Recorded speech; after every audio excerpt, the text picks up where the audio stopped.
آج کی کہانی کے لیے جس محاورے کا انتخاب کیا گیا ہے وہ محاورہ ہے بیڑا اٹھانا۔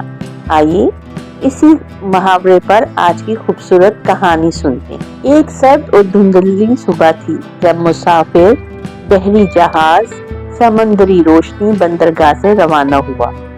جہاز میں مختلف طبقات اور ممالک کے لوگ سوار تھے، سبھی اپنی اپنی منزلوں کی طرف جا رہے تھے۔ کسی کے چہرے پر خوشی تو کسی کے چہرے پر اداسی کے آثار نمایاں تھے۔ اس جہاز کے اندرونی ماحول میں بے حد رونق تھی۔ کچھ لوگ ڈیک پر کھڑے سمندر کا منظر دیکھ رہے تھے تو کچھ اپنے کیبن میں آرام کر رہے تھے، مگر سب کچھ پرسکون نہیں تھا۔ دوسرے دن صبح مسافروں نے محسوس کیا کہ ان کے سامان میں کمی ہو رہی ہے۔ کسی کے زیورات غائب تھے تو کسی کے پیسے۔ چوری کی خبریں پورے جہاز میں پھیل گئیں اور مسافروں میں ایک بے چینی پیدا ہو گئی۔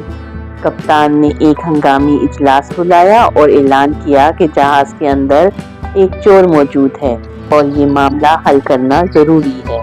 لیکن چور نے اپنے آپ کو چھپانے کے لیے انتہائی چالاکی سے تمام ثبوت سمندر میں پھینک دیے تھے۔ ثانیہ اس جہاز میں سوار تھی جو کہ ایک ذہین مگر خاموش طبیعت خاتون تھی اور وہ ہر چیز کو گہرائی سے دیکھتی تھی۔ کامران ایک نوجوان طالب علم تھا جو مشکلوں میں ہار ماننے والا نہیں تھا، جبکہ اس جہاز کا کپتان سخت مزاج مگر انصاف پسند انسان تھا۔ ان تینوں نے مل کر اس چوری کے سراغ لگانے کا بیڑا اٹھایا۔ ثانیہ اور کامران نے فیصلہ کیا کہ وہ اس معاملے کی تحقیق کریں گے۔ انہوں نے جہاز کے عملے اور مسافروں پر نظر رکھنی شروع کی۔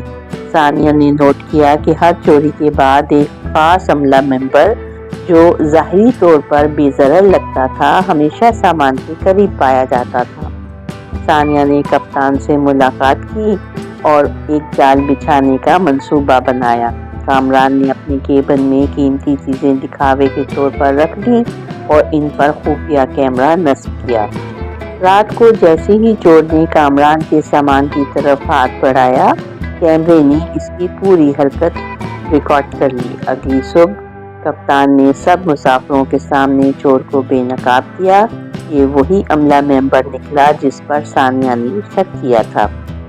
چور کو قانون کے حوالے کیا گیا اور کپتان نے مسافروں کو یقین دلایا کہ ان کی حفاظت ہر قیمت پر یقینی بنائی جائے گی۔ ثانیہ اور کامران کی ذہانت اور ہمت نے سب کو متاثر کیا اور وہ دونوں ہیرو بن گئے۔ اس کہانی سے ہمیں یہ سبق ملتا ہے کہ زندگی میں مشکلات آئیں تو ہمت اور عقل سے کام لینا چاہیے۔